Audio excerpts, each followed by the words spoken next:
Hello everyone, আসসালামু আলাইকুম। সবাই কেমন আছেন? আশা করি সবাই ভালো আছেন এবং সুস্থ আছেন।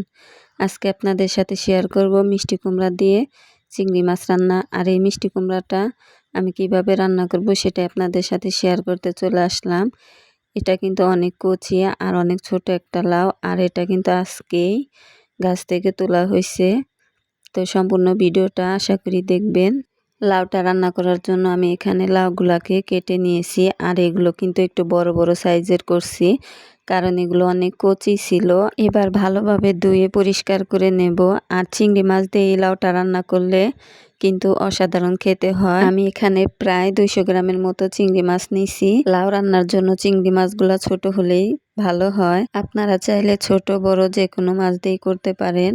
আর আমি এখানে একটা কড়াইতে তেল গরম দিয়ে দিছি, আর সেইখানেই দিয়ে দিলাম কিছু পেঁয়াজ আর কাঁচামরিচ। আর এগুলো দিয়ে অল্প একটু জিরা বাটা, আদা বাটা, রসুন বাটা দিয়ে দেব। আর এখানে কিন্তু বেশি মশলা লাগবে না, কারণ লাউ তরকারিতে বেশি মশলা দিলে ভালো লাগে না।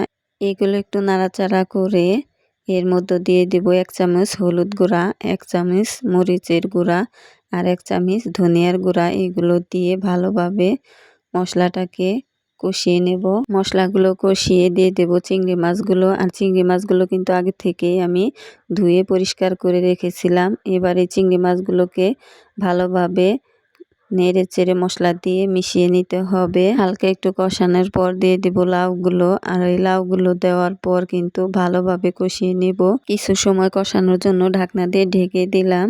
আবারও ঢাকনা খুলে আর একটু ভালোভাবে নাড়াচাড়া করে দেব, যেহেতু এই জায়গায় কোনো পানি দেইনি, তাই নিচে যাতে না লেগে যায় তার জন্য আরও একবার নাড়াচাড়া করে আবারও একটু ভালোভাবে ঢাকনা দিয়ে ঢেকে দিয়ে কষিয়ে নেব।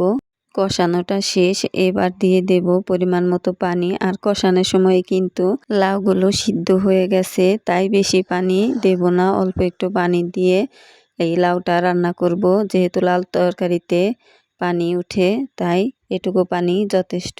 এবার ঢাকনা দিয়ে ঢেকে দেব। এভাবে কিছু সময় রান্না করার পর হয়ে গেল আমার চিংড়ি মাছ দিয়ে মিষ্টি লাউ রান্না। আর এভাবে চিংড়ি মাছ দিয়ে মিষ্টি লাউ রান্না করলে কিন্তু খেতে অসাধারণ হয়। মাশাআল্লাহ, এটা খেতে যে এত মজা হবে আমি কিন্তু ভাবতেও পারিনি। সবাই এরকম ভাবে অবশ্যই রান্না করে খেয়ে দেখবেন। আর আমার ভিডিওটা যদি একটু ভালো লাগে অবশ্যই একটা লাইক, একটা কমেন্ট আর একটা শেয়ার করতে ভুলবেন না। আর এরকম নতুন নতুন ভিডিও পেতে অবশ্যই আমার চ্যানেলটি সাবস্ক্রাইব করবেন এবং পাশে থাকা বেল আইকনটি বাজিয়ে দেবেন। আজ এ পর্যন্তই, দেখা হবে আবার নতুন কোনো ভিডিওতে। সে পর্যন্ত সবাই ভালো থাকবেন, সুস্থ থাকবেন। আল্লাহ হাফেজ।